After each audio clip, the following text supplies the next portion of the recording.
Hi, everyone. Welcome to our November meeting of the Restoring Neighborhoods Task Force. This is Rebecca King with the National Housing Conference. We're going to go ahead and get started with our agenda for today.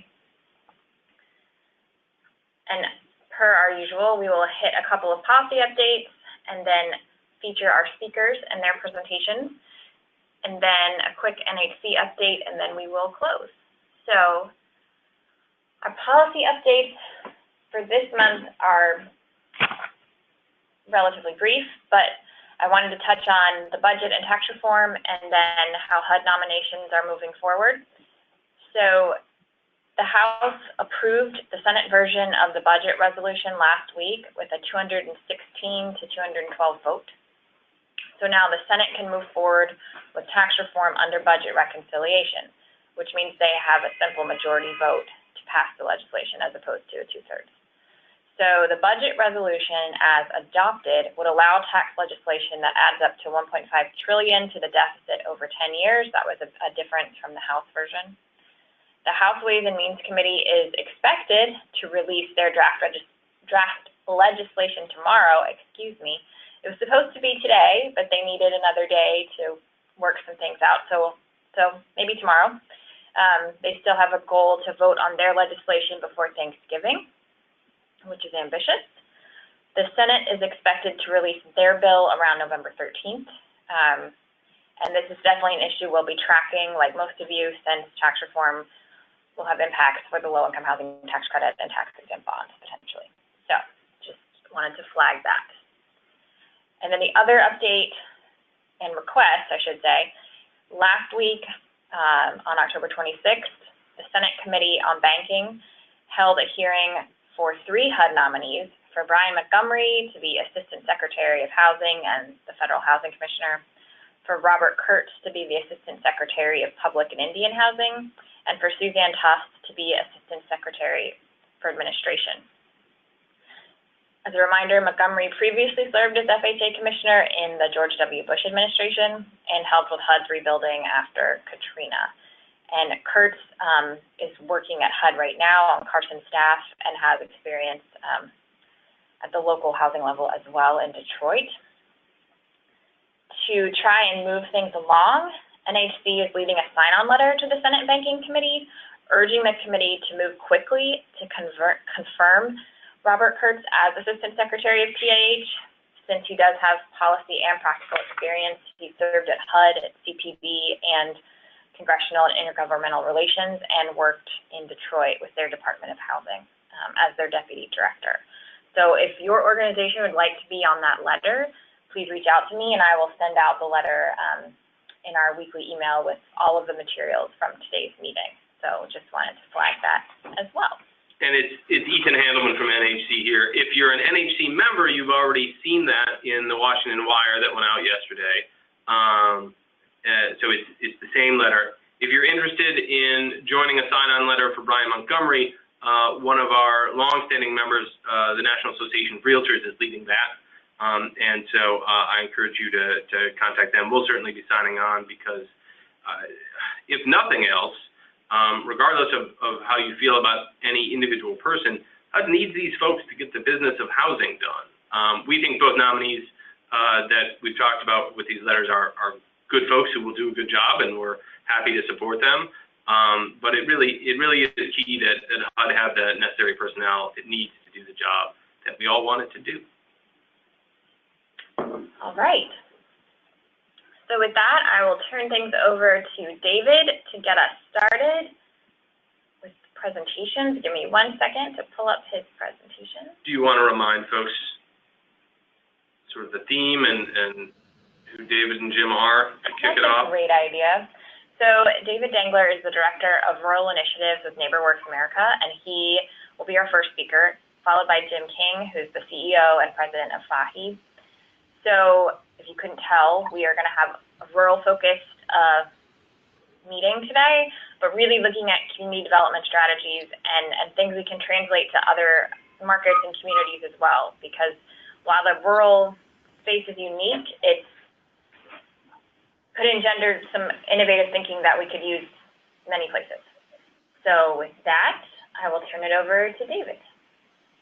Thanks so much, and welcome everyone. I'm really delighted to be able to talk about one of my favorite topics, which is community development in rural America, and to have our friends at NHC inclusive of the most challenging areas, specifically persistent rural poverty areas. So we're gonna get into some of that.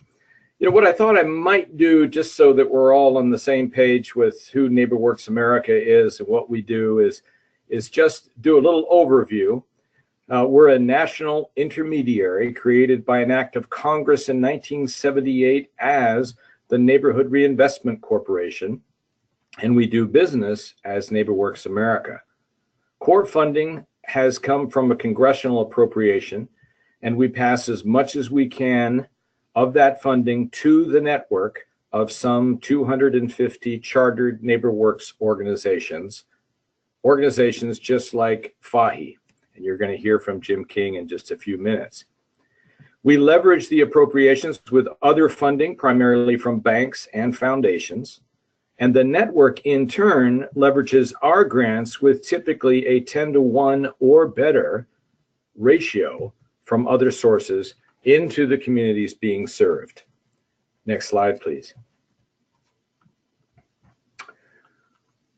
You'll see that we've just adopted a new 5-year strategic plan, and for an intermediary with a national membership, these goals, you know, probably don't seem too radical or far-flung. You know, looking for opportunities for people to live in affordable homes, of course. Opportunities just strengthen communities, support the network itself, and also do some field building, all the while striving to be the best stewards of the resources we have as we can. But what jumps out at me, and I've been working in this field for 30 years, is on the next slide, please. We introduced for this next 5-year period, and frankly, I think forever, a North Star aspiration that every community in America is a place of opportunity. Now, what's interesting to me about this, and excites me in particular, is that you may have discovered, listening in to other rural practitioners, that rural folks sometimes feel that they get left out of the conversation. We interpret every community in America as a place of opportunity to mean that rural won't be left out. Not only that, but the areas that are hardest to serve and the populations that are most neglected, shall we say, will be part of this conversation. So we're pretty excited about this. Obviously, it's hugely aspirational, but we also hope inspirational. Next slide, please. This tells you a little bit about what we do, and I should say that we aren't fooled. We know that the real work, as busy as we are at NeighborWorks America, is being done in the field by the network itself. And the way that we support that network is, as you can see on this slide, we make grants to our chartered NeighborWorks organizations. We provide technical assistance, and we provide training. But what I want to emphasize here is that we do something else that I think sets us apart. And we're not always thanked for what we do in this space, but we do organizational assessments, which means that we get out and visit on a regular basis each one of our NeighborWorks organizations, and we rate them against standards of excellence that are transparent, but are pretty rigorous. And I think that what you'll see on the next slide is that our national profile, and you can see where all the NeighborWorks organizations are on this national map, and you can also see how we divide up the nation into 4 regions for the purposes of organizing ourselves to deliver service.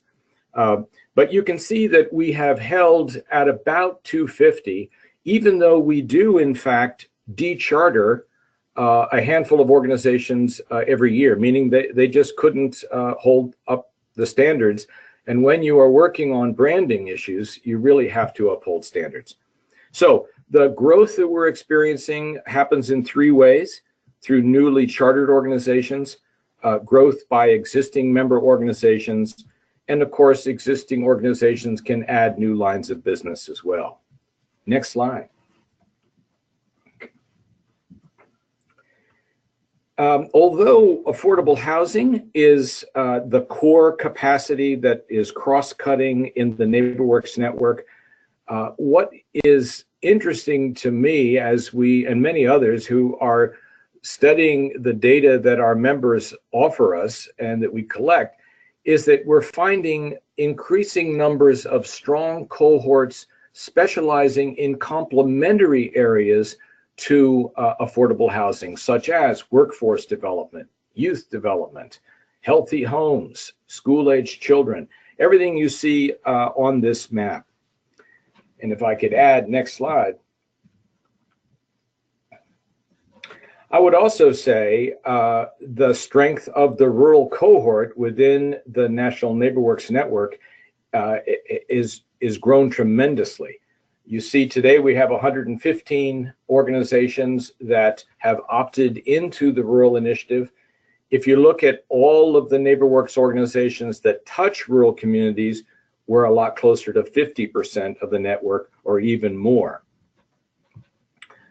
You know, we're approaching our 40th year as NeighborWorks America, and I have to say that as strong a profile as we have in rural today, that wasn't the case for the first 20 years.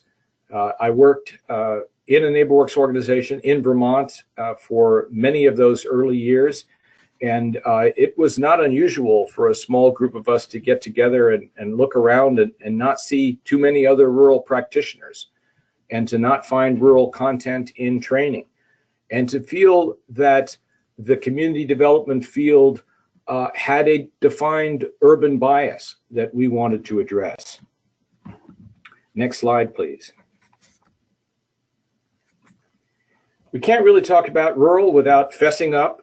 We have a rural definition, although it took us quite a while to settle on what has been for a while the Housing Assistance Council's definition. We found that the rigor that we put into identifying a definition has been enormously helpful, because once we began to collect client level data and we had a means to sort out which were rural direct investments and non-rural investments, we could begin to test for a number of equity propositions, as you can imagine. Next slide, please.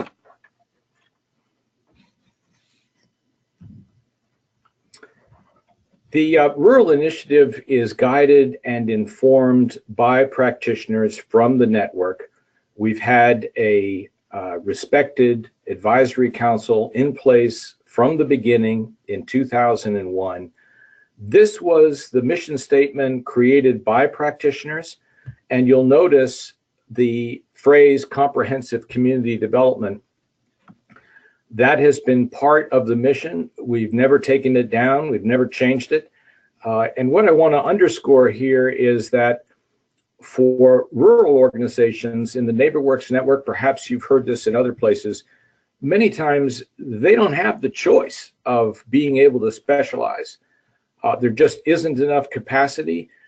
Some of them are quasi-public entities in their regions because the public sector doesn't have a strong enough representation to do many of the traditional functions that larger municipal areas can provide. But even if you think about traditional activity of developing housing, you think about so many rural areas where you can't just build a home. The home needs all the infrastructure that goes with it, often enough including utilities, roads, and certainly water and septic. Let's go to the next slide. You know, for us, within the rural initiative, when we think about how to nourish and where to look for strong partners to meet us as a service delivery network, we can't think of a better partner than USDA Rural Development. If you look at their three services within the rural development area of USDA, rural housing, rural utilities, rural business and cooperatives, and then if we had the more detailed slides showing all the specific programs within each of these three areas, you'd see that in that suite of programs, you have support for comprehensive rural community development.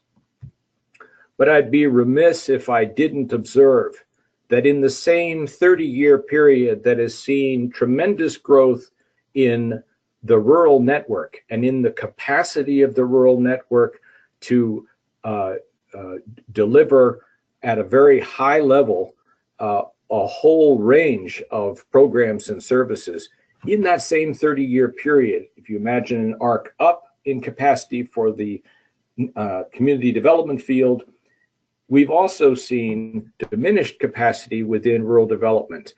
Simply stated, when I began, it was the Farmers Home Administration, and in most of the rural counties in Vermont, we had a county office of RD.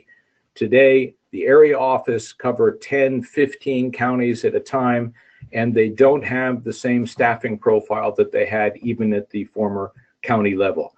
The point is that there is an opportunity, and I realize this is really a policy question, but there's an opportunity today for much more aggressive partnering between the nonprofit delivery system and the RD staff at the state level, the national level. And we haven't just observed this.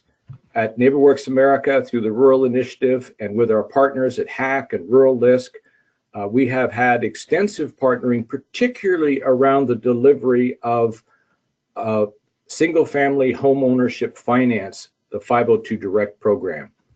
The new ruling that's in place that certifies nonprofits to do 502 Direct packaging came out of this collaboration and this exploration of partnerships with the agency. And we see this as a template for a whole slew of innovations and ongoing partnering with this agency and the field.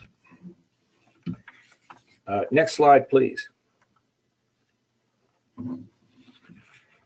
Well, when we talk about capital, and we were talking about it with regard to the sources of program support from USDA Rural Development, we have to also talk about the challenges in accessing capital in our rural communities and point to the importance of CDFIs. When you're looking at this slide here, you're looking at an example of HOPE's credit union network down in the very difficult to serve Delta region. It's logical for us, given our regulatory board of directors, that CDFIs would be an enormous partnership for us and play a very important role on the rural side.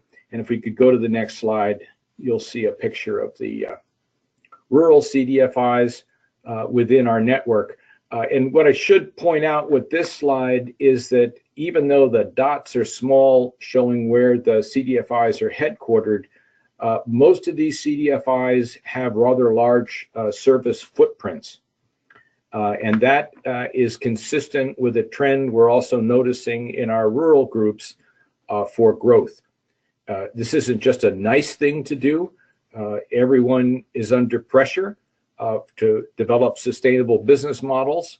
And you know, you've heard the expression grow or die. So everyone is looking to see what is that kind of magic scale of operation that's going to give us a sustainable business model as well. Next slide. Inside NeighborWorks America, we have regrouped a number of our national initiatives into a new business cluster called Community Initiatives. And of course, we have a theory of change. But what's interesting here, I think, for this group to note is we're working to shift our focus to the community level and to think about placemaking and how to really make a difference using comprehensive community development at the local level. Next slide, please.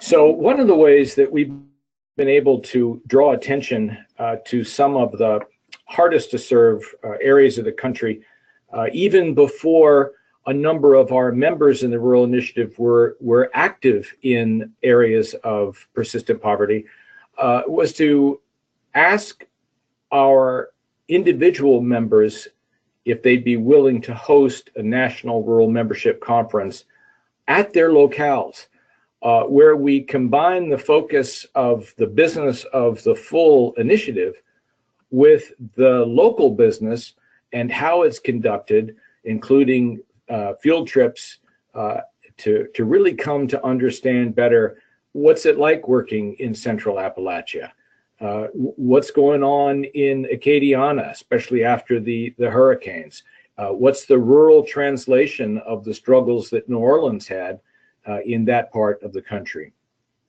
Similarly, when we were in self-help enterprises, doing a joint membership with Rural LISC and RCAC members by touring under the hot, and this was early June, hot sun, I don't think anyone on that tour failed to take in the challenges of working as a farm worker under that scorching sun. And we only got a little taste of it. Similarly, when we met last spring down in the Delta for our Hope in the Delta conference, a number of eyes were opened with a 14-hour bus tour that really got us out into the Delta and hosted by Hope Enterprise, helped us to understand the mix of culture and history and community development and civil rights in that space. So next slide, please. At that conference last spring, we decided to embed a forum in the membership conference so that after touring the Delta, our members and our guests could really focus on the question, what if we all decided it was time to change the dynamic in areas of persistent rural poverty? What would we do? Let's not belabor the challenges. We've heard them enough. Let's lift up the solutions. We published a paper, Turning the Tide on Persistent Rural Poverty. I believe you were given access to that in advance of this call today. We're going to touch on a few points before Jim takes over the microphone, but it is important that you know you have access to it if you want to see the direction that we're going. And I should say that this whole effort, this persistent rural poverty working group, you see the co-authors here. They're also the leaders of this national practitioner-led group. We really wanted a forward-looking dynamic in the forum, and we decided to create a paper that would reach participants before they came and would reach beyond participants to forums like this one, so that we could engage folks over time and keep building the constituency of those who, like us, want to see these conditions fundamentally change. Next slide, please. Again, it's a definition issue, but we wanted to be clear and transparent. We're using a combination of USDA and other definitions. The 2030 rule, 20% of the population has lived in poverty for 30 or more years.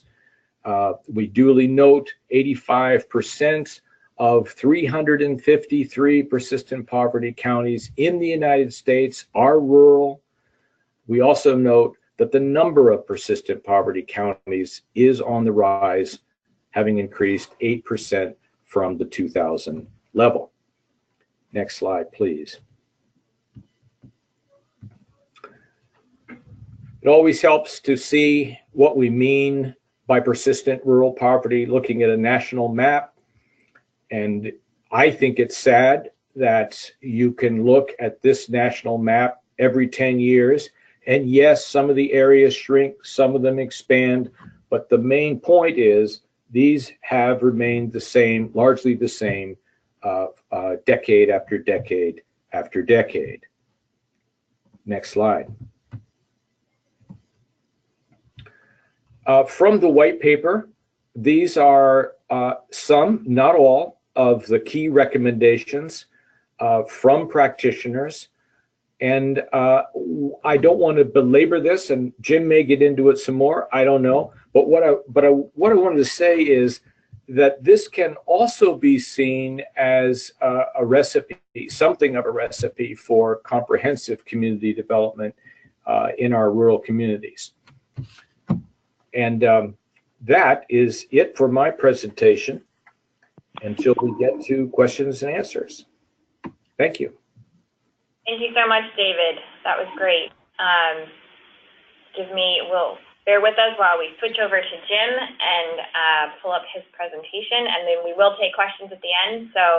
And you can send them now as they're occurring to you, and we'll get to all of them after Jim's presentation. While Rebecca pulls that up, I'll remind folks that the way to submit questions is using the interface in the webinar. You'll see a Q&A box, and you can type questions in there.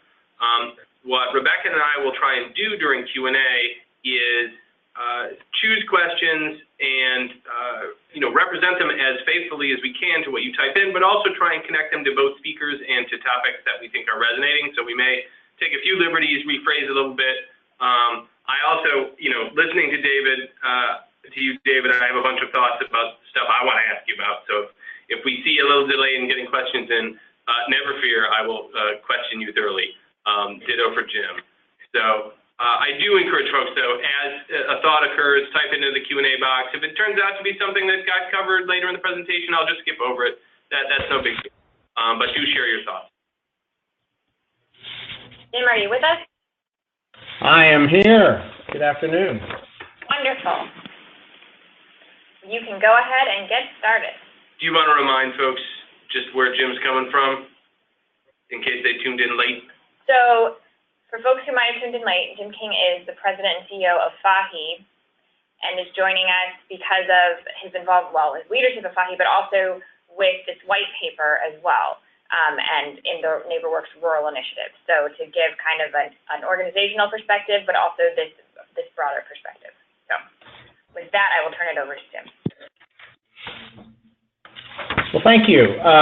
Good afternoon, everybody. And I think that's actually my outline, which is I'll give you a little bit about who we are and where we work here in Appalachia, and then how that fits into this bigger conversation around persistent poverty regions in the country.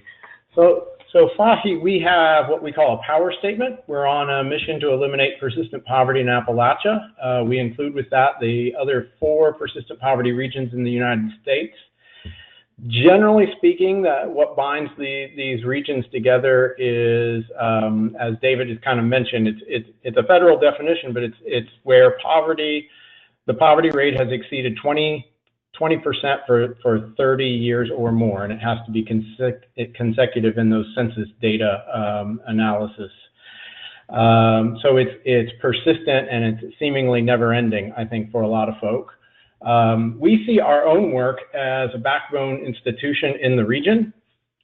And if you want to advance to the next slide, we look to create opportunities for people to experience change in their lives, primarily through housing and leadership, but we also work in the areas of health, education, and economic opportunity. Leadership really is foundational for us in our work. What I think we've observed, and is probably true of anybody who's done this work for any real period of time, is that programs don't change people and communities. Leaders do, people do that. And so identifying that leadership and then empowering them through capital and expertise so they can tackle those problems, those issues, and create change in their communities. In our region in Appalachia, people express poverty with a language that includes what doesn't work around here, and a real lack of hope. And so I mean, I do express a lot of things in an aspirational way, which is more about how we change that level of hope and how we get people to see themselves differently and what's possible, as opposed to being defined by what you don't have or what you think is not possible. We are mostly a membership organization. We have 55 members and roughly an equal number of regular partners we work with. We see these folks as local leaders. So when I mentioned, identifying local leaders, this is our de facto way of doing so. We're looking for ways that we can always provide value in helping them not advance just their own mission, but our tagline is strength in numbers. And so it's how do we grow together? A lot of scale talk is about, it feels like a zero-sum game, so if I'm going to go to scale, then somebody else is going to feel threatened that, their piece of the pie is going to necessarily be have to be smaller. But we really do try to build a coalition approach where it's about, we have scale problems, right? If you look at the map, we're talking about basically the eastern United States. The Appalachian counties, or the Appalachian states that we primarily focus on, are Kentucky, West Virginia, Tennessee, and Alabama. We're active in all of the shaded states, either through loan servicing or other product delivery through mortgages and commercial lending. But how do we grow each other, and how do we grow together? Because we need scale solutions to match what are really a scale problem in most of our service area.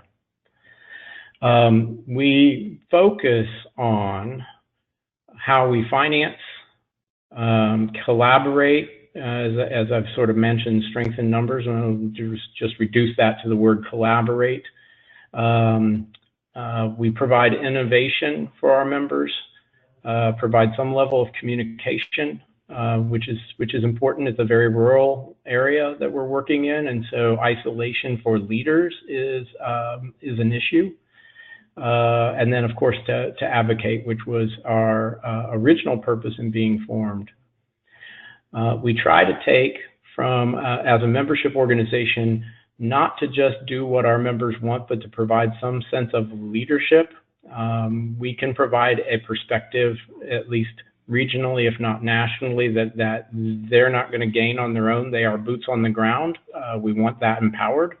It also means, though, that they're not always clear about what opportunities could come around, where to position, where to align to funding. And so providing that kind of leadership that creates opportunities for them, and then consistently building this culture of collaboration that we, the saying about, if you want to go fast, go alone, but if you want to go far, go with friends, is I think very, very, very close to the way we view our own tagline of strength in numbers. We believe, and we spend a lot of effort building a culture that believes that we can get more done as a group than we can on our own. If you wouldn't mind to advance to the next slide. So this is a simple infographic, or at least for us, it feels like about as simple a way as we can graphically show how we work. We have a lot of moving parts, and I think one of the things that make rural organizations, or at least rural focus, we are not wholly, I'll just make a side comment about this, we're not wholly a rural organization. We work in the cities of Birmingham, Knoxville, Charleston, I think all told about 12 MSAs, but none of them are, right, a place like a Knoxville, Tennessee, while it has roughly 500,000 people, has a lot more in common with Thousand Sticks, Kentucky than it does New York City. So I just want to acknowledge that it's not always just rural, but it's about those important hubs that are part of that rural fabric. We were started as an advocacy organization, as I mentioned, and I think we've come to recognize that housing is, while was centric to what brought us all together, I think our members and our leadership understand that it's an important discipline. It is not the only discipline that matters, and so our strategic plan really does look at, as you work sort of left to right, I've already mentioned the items on the far left as where we're trying to create value for our members and what we see as core competencies for our organization here in Berea. So the communication, advocacy, innovation, collaboration, and finance, these are values that the places we're trying to create value, and we feel we are effective at. Deploying that to local leaders, continuing to work to the right on the infographic, and then leaders providing that intervention and that leadership around 5 areas that we think are essential towards building strong and resilient communities. Economic opportunity, health, education, housing, and leadership. And back to the values on the far left, we bring that set of core competencies and values into each of those 5 arenas, and seek to be effective in how we do that. So in terms of just, I mentioned scale is important to us. In 2003, I want to just hit a couple statistics, and I didn't get these up on the PowerPoint slide, and that might have been more effective, but just bear with me. I want to hit just a couple of trends of growth, because in 2003 is when we started to take serious that we have scale problems in our service area, and they need scale solutions. In 2003, we were making investments of roughly about $7.5 million a year, loans and pass-through grants and the like. Last year, that number was $94.5 million. The vast majority of that is going into our membership, again, providing that capital to local leaders. And we have seen their productivity, their ability to reach people, to go from roughly 8,000 people a year in 2003, 22,000 in 2013, and last year was 79,000 people whose lives we were able to affect. And that becomes critical for us in terms of creating a volume that changes the dialogue in our region, where we see more and more people and communities that not only are receiving service, but change their own dialogue from what doesn't work around here to, well, we didn't know that we could deal with our downtown area, but we did. So now let's tackle this next thing. And they come up with their own agenda of things that they want to tackle, and that provides the kind of leadership that you need to create change in longstanding poverty. And therein lies basically our real strategy. So next slide, I'll just go back to a little bit of what about Appalachia. So if you're unfamiliar with this region, I'm really just focusing on the Kentucky, West Virginia, Tennessee, Alabama core area that we're working in. The persistent poverty, when you really get down to it, I hope this will feel practical to you. I take statistics and I will tell you half of the good statistics is what we get in this region. That's our starting point, and double on the bad stuff. So poverty is double the national average by and large across this footprint. Takes no amount of thought to see that then you're talking about incomes, real incomes that are about half the national average. We have some counties that we work in our service area where the median income is at or just below the national poverty rate for a family of four. And so it puts your starting point in work like that in a really, really difficult spot. If you add to that the fact that this is rural as compared to a large amount of the country, then you get a lot of remoteness and a lack of density to population. So the market doesn't function the same, and at times does not function well at all. And so the kinds of interventions that are necessary require not just to make money available, but how it's made available. How will it be deployed? Housing organizations are going to do multiple things across the continuum. So many of our members are the continuum of care provider coordinator in their service area, as well as they're going to run an emergency shelter grant program. They're going to have multifamily property that they're either managing or developing. They're going to do single family, and the local food bank, and any number of other things. They're going to have to touch a lot of different parts of a person's life, and that's mostly around the housing-centric side. So it does mean our capacity as a network tends to be more generalist in its orientation than specific. That does come with its own challenge. So working together gives us a different kind of buying power. We can bring in the expertise we need and create market where market did not exist if left to itself. So that's a little bit about who we are and where we're at. Several years ago, I started to talk to Bill Bynum from Hope Credit Union and Hope Enterprises in the Delta.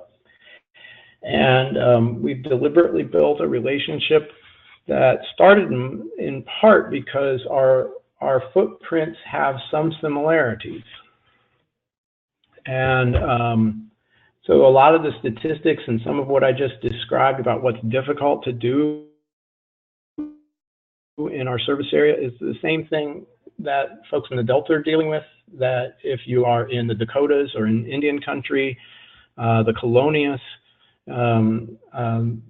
tends to be a lot of that, some similarities, and a lot of the same kinds of fallout around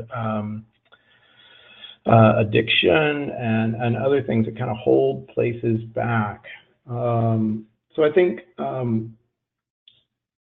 what Bill and I determined to do, and I've had this conversation with him publicly in a way I feel comfortable with, is we've chosen to focus on what we have in common as opposed to what is different about our regions, kind of getting to a little bit of the Fahy philosophy itself about strength in numbers.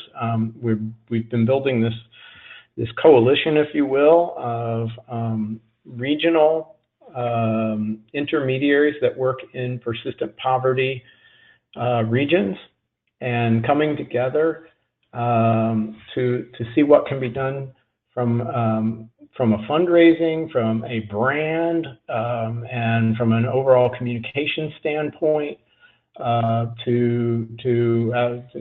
It sounds flippant to say this, but to begin to turn the tide together on addressing the poverty in each of our respective regions. It's easy to talk about what is different. It takes a certain discipline to stay focused on what we have in common and to keep our focus right there. So can we go to the next slide, please? So David already showed a map similar to this. I think mine's prettier, David. There are other places of persistent poverty, particularly if you look at census tract level that would pop up on here, but these are county-wide. So if you're familiar with these different regions, Appalachia, the Deep South, the Delta, the Colonias along the Texas border, and then I think as we just we're referring to it as Indian country. We've come together with a number of organizations that are not the same as FAHI. Just to go back to Bill Bynum and at Hope, they're a credit union. They have branches across the Delta. That's how they're creating coverage. I have members that get us boots on the ground in different communities. OWISTA is a trade association of Native American CDFIs, a different strategy with the same type of effect, which is, again, having people present in real places. And so what we were seeking to do was really look at the list of federal programs that we all use and how could we make them a little more effective in these places. We started off really talking a lot about USDA. USDA is really important in community development in rural places. It serves as the community development bank, if you will. So I believe this is a kind of a blanket statement, and that's always dangerous. But generally speaking, national banks are not deeply present in any of these places. I have one corner of Tennessee that I work in where Bank of America is present, and generally that's about it. Some places in Southwest Virginia where we see a BB&T, in Virginia and West Virginia, but nowhere else. And so the flow of capital becomes really important that we have an entity like a USDA to provide a function that no other arm of the federal government really does. HUD is a program and grant making, if you will, orientation where USDA's programs are largely less about grants and a whole lot more on the rural development side about loans and investments. We were able to come up with a community facilities program. There were funds that had not been allocated in the 2016 federal budget. It ended up being $500 million was set aside for work in persistent poverty areas in a relending model where the dollars are being lent to the CDFIs in these respective regions. We had to compete for the money. And then that means the money is coming on our balance sheets. And so that's important for us each in this group because the lack of other financial structure means that we want to be strong individually. And as if time allowed, I could show you other statistics about as our CDFI grows, so grows the impact in the region through our members. And I think there's a similar narrative in other regions. And so that financial strength means something. The control that's a little closer to the ground means something and is valuable to us. We're working on expanding to another model if we can, kind of on the horizon. We don't have anything in the works just yet, but we're wondering about where we go next with a similar type public-private partnership. And I see this as a collaborative model of this persistent poverty group to help particularly USDA, Treasury, and HUD, look at certain programs that are not getting into persistent poverty areas, using our collective group to help leverage into those communities in a more targeted way. And we've introduced language, I think it's in the 18 budget, it was in the 16 and the 17 as well, that I would refer to as 10-20-30 language. So 10% of the funds at rural development as well as CDFI have to go to communities that meet the persistent poverty definition, which is that where poverty is over 20% for the last 30 years, so 10-20-30. We have not been effective at HUD yet, and so we're working on that. If you can go to the next slide. And then our list of collaborators at this point, our working group is pretty small. NeighborWorks is not, logo is not on this little list, but obviously they are in the very middle. But we're on the front end of looking for other regional organizations to bring in and strengthen this and give us a little more leverage to build on these public-private partnerships. So we think we're just on the front end, and there's a ton of work to be done, and we're kind of, it's a movement, which means we're making it up at some level as we go along. And I'll pause. I'll end my comments there. Thank you. And thank you, Jim. This is Ethan Handelman again at NHC. So that was two very good presentations, ones that raised questions for me. So I'm gonna, if you guys can stick around on the line with us a little bit, I'll try and get you talking to each other as well as to our audience. And I'm gonna, again, encourage folks who are listening, if you have questions, type them into the question box. I will pose them to our panelists, and we'll have some good discussion there. While folks are thinking about that, I'm going to remind the audience of two upcoming things before we dive into questions. One is our December meeting of this task force is going to focus on community land trusts and those as a tool for community development and affordable housing. We'll have two practitioners plus research from NHC to discuss, and so it should be a great session. I encourage you to join us for that in the first week of December.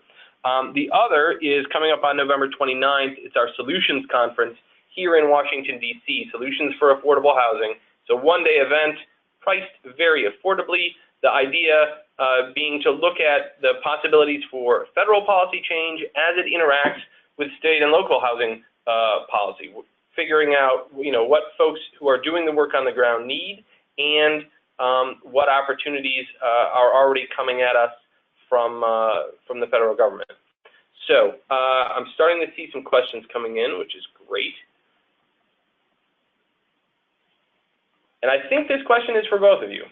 So for the investments that you've made, and this can be you as your organization or members of your network, which categories generate the most sustainable economic gain? I have my own guesses, but I want to hear from you guys. David, why don't you go first, then Jim? Well, that's a great question, and I'm going to dodge it a little bit. Here's how. We are increasingly awarding our grants based upon what the individual NeighborWorks organization tells us is their critical trajectory.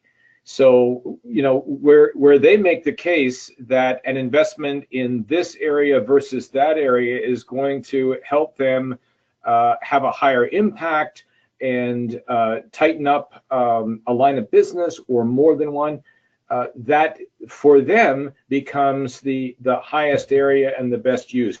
We really try to shift that decision making to them. In other words, we're doing more organizational underwriting as our means of making decisions, if that helps. It does. It does. Jim, your thoughts?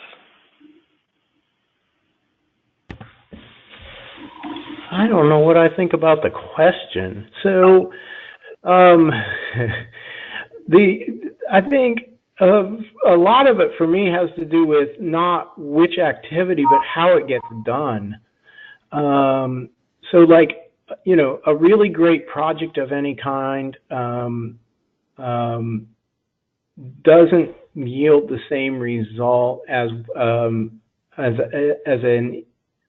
right? If you had the same project could be done, but one with a local organization and one with a high capacity organization that kind of came in and did it and left, you would take the local capacity. So like there's no home run to what we're trying to get done.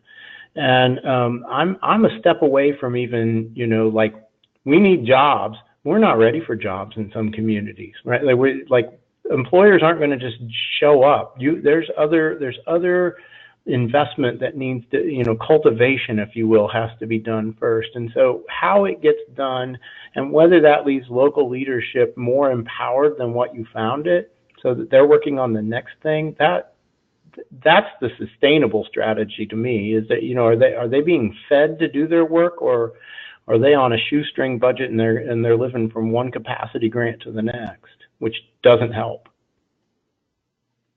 I think that's actually a very fair answer, and you know, one good way in at that question. That question actually it's similar to one I was kicking around. Let me offer mine and see if it triggers different thoughts or related thoughts. Both of you stressed scale challenges in this area, which is, you know, not news in a rural context, right? Small organizations, small communities, big distances, persistent challenges all mean it's very hard to bring solutions to scale. But when we talk about scale, there are multiple dimensions of it that I can think of. One is organizational, and Jim in particular, you came at that from this sort of network building perspective, which I think is very powerful.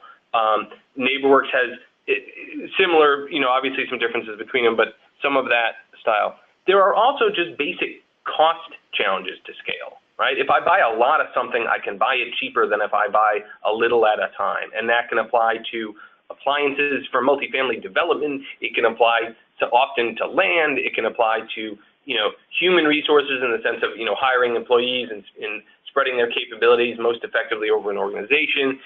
It can apply to all sorts of things. So when you think about scale challenges, I mean, obviously at some level both of those are in play, but does one dimension loom a lot larger than the other, or is there another that I didn't key into with my thinking? This is David. I'll jump on it. First of all, hey Jim, I want to say I think your slide is prettier than mine too. Just for the record, I was on mute.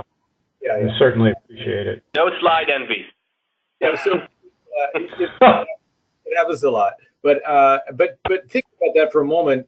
You know, we started off in our partnership with rural development years and years ago with the Rural Home Loan Partnership, and we were so eager to partner that we failed in making the case for the true cost of the activity that we were engaged in with USDA.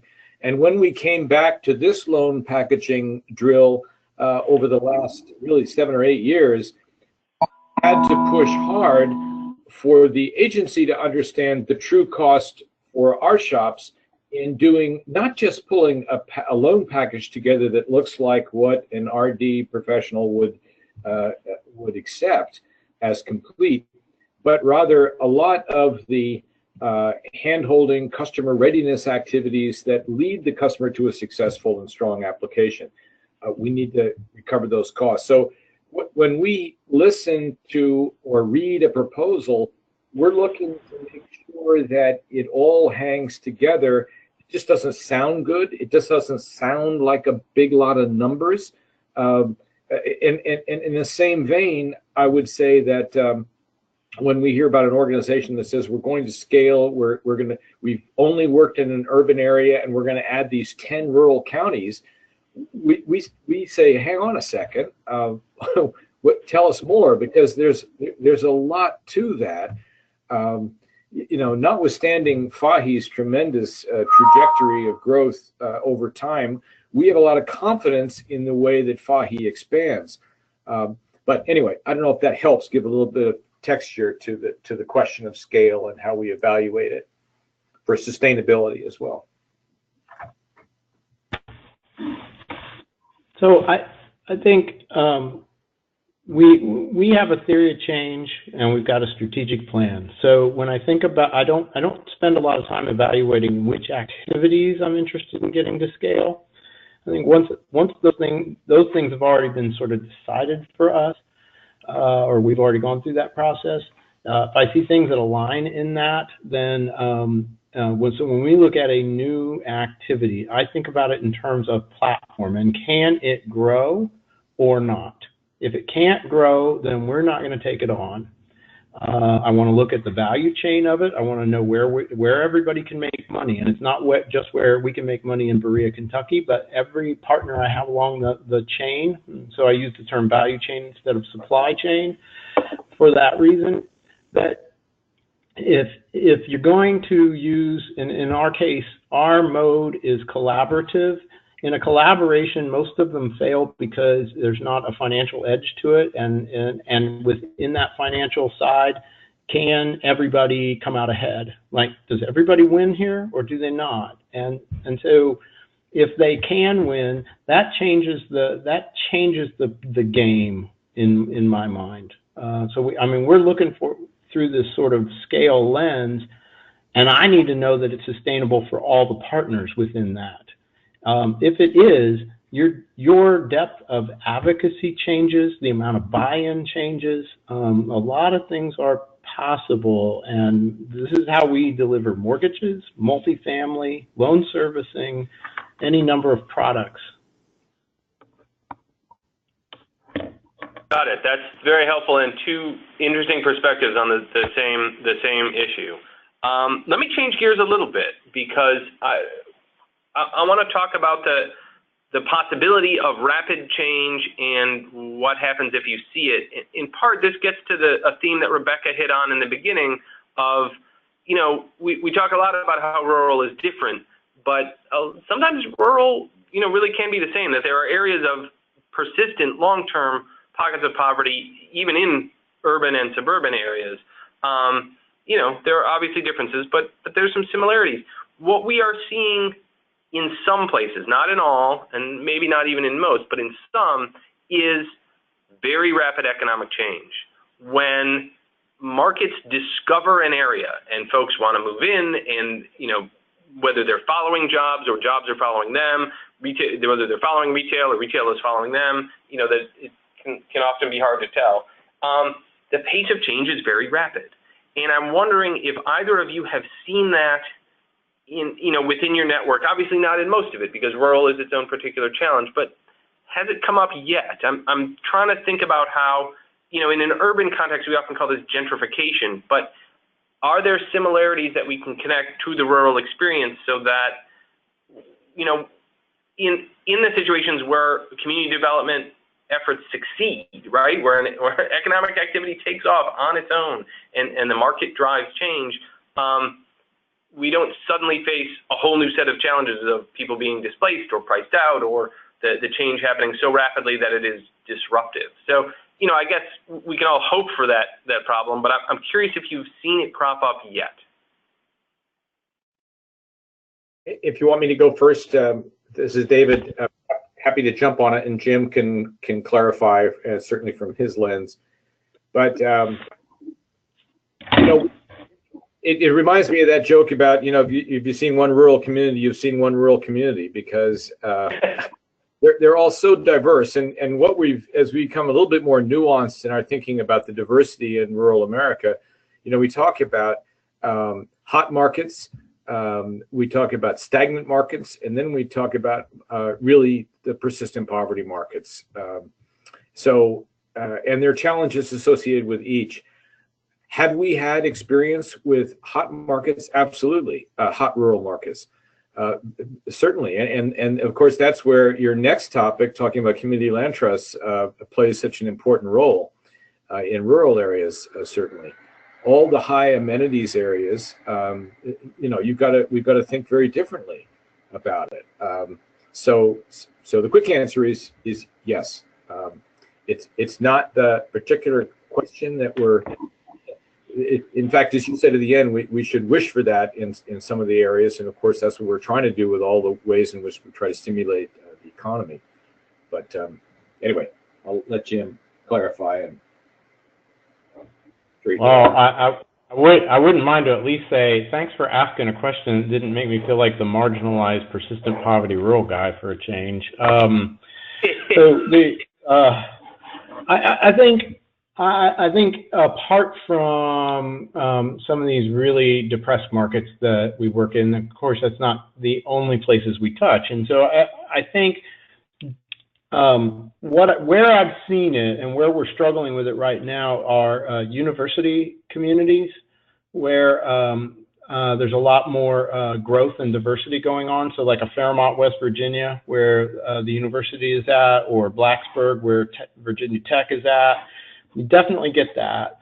The other version where the market's turning hot or has been in the past, but it's a very different, there's a lot of talk about tourism and ecotourism in a region like ours. We have some natural beauty. The place that Gatlinburg, Tennessee, or if you're familiar, or the Smoky Mountains, which has been kind of a vacation destination for at least some folks for 80 years now. They've just seen a ton of growth, and the growth though is being driven by tourism, and what comes with tourism are a lot of low-paying service industry jobs, and so we see folks getting pushed further and further away from where they work because of what they can afford. And I think that's it's the same problem you're bringing up, I believe, but it's a particular industry that a lot of folks would like to see more of in our region. And I think we aren't counting the cost of it when we think about it from the economic development side. I think that's right, and we actually have seen that dynamic in places that are, rural in sort of a geographic sense, but we don't think of as persistent areas of poverty. It's, vacation destinations, like Aspen, right, where people have 3-hour commutes just to get to work at the ski resorts, or Hilton Head, or there are places that are away from urban areas, but where affordability is a major challenge. And yet that's where we see growth and opportunity. Right. And it is, and this is, I think you brought it around to the aspect of similarity that I wanted to emphasize with some urban areas, is that there is this linkage between increased economic activity that we want to happen, right? We want people to be producing and creating and doing in all of the communities we deal with. But that also creates affordability challenges. It creates pressure on especially the low-income folks living in these communities, and that's something that many areas are struggling to balance. And the balance gets struck in different ways, in different markets, and in different locales. But it is a point of similarity, and one that requires a lot of engagement. I see we're bumping up close to the end of our session. I'm not seeing other questions in the box. If folks have any more, I encourage you to type them in. I have one or two more for our presenters, and after that we will wrap. One thing I wanted to ask each of you about was the duty to serve work that is starting to happen at Fannie Mae and Freddie Mac. It's guided by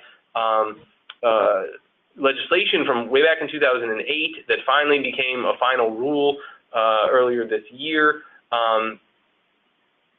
We've seen draft plans from both Fannie and Freddie. We're expecting their final plans to come out soon. How tuned in are your two organizations to this? Do you see it as a big avenue or potential to become a big avenue for change? It's something we've spent a certain amount of time on, but I'm curious as to your perspectives. Do you want me to start, David, since you've taken all of the first cut at these? That's your turn. Yeah. For us, this is very much in our line of sights. We commented from our own organization on behalf of our members, as well as with this larger persistent poverty group. during that period. I've already hosted a couple of meetings in the region with, I guess it was Fannie Mae, and we're hoping to have representatives from Freddie Mac here soon. And so there's a ton of fluff and, the hopefulness that there will be something real. We've got our wish list in front of them, if you will, and trying to work on what we would consider to be a reasonable plan of action. And I guess, so the cautionary answer is, we don't want to go throw all in only to find out that, it's all hat and no cattle. But it has the potential to be game changing if either organization will step up the way that they've, anything close to what they've talked about. So we are cultivating on that basis, and really think they should, how they deploy money, how they put liquidity in the market has to be different than what they're accustomed to, either one, or it will just seem like a great big bucket of water poured on my garden in the middle of July when it's all dried out, and all it'll do is wash everything away, right? It won't actually penetrate the market. It'll just carry off all the good soil. So how it gets done really matters to us quite a bit. I think that is a wise perspective. David, thoughts on this? Sure, I would certainly echo a lot that Jim said. I have a few years at this, and this is one of the biggest policy pieces that's engendered hope. And I think all the cautionary notes that Jim shared are totally appropriate. But first of all, to step back, it's very important that the government-sponsored enterprises, Fannie and Freddie, get back to fiscal health as they are, and that these, without the healthy capital conduits, it doesn't matter what we carve up, as fractions going into areas that have been underserved, they have to be healthy, and they seem to be. So that's a good first step, right? And then the fact that the duty to serve has been created, calling out rural and manufactured housing and preservation of affordable housing is terribly important.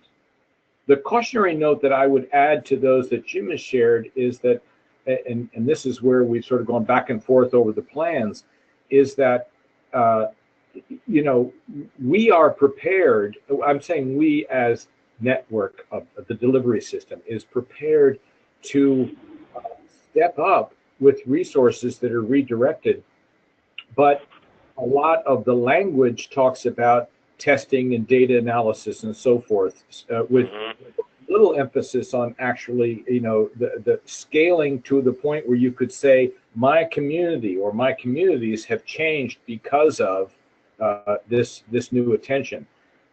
So that's a concern going into this, and frankly, it's a concern, in partnering.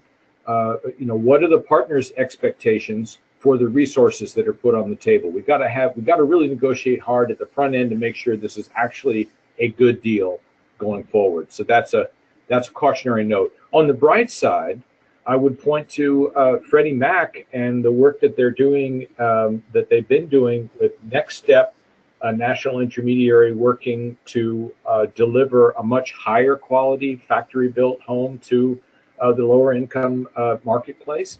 And now with Freddie Mac focusing on how to make sure that a much higher percent of the total product flow to the marketplace comes as Energy Star rated homes, so that high efficiency is built in, which we know is going to be good for the consumers. The fact that Freddie Mac is saying, hey, this early pilot work is going well, we want to expand it next year. This is all perfectly in alignment with duty to serve, and is the kind of program we're hoping we're going to see, in other parts of the country as well, and not just limited to manufactured housing, but on the preservation side and in rural markets with whatever seems appropriate. And that's right. And I also couldn't ask for a better setup to plug our Green Affordable Housing Coalition, which focuses on exactly those issues of energy efficiency, water efficiency, and healthier housing.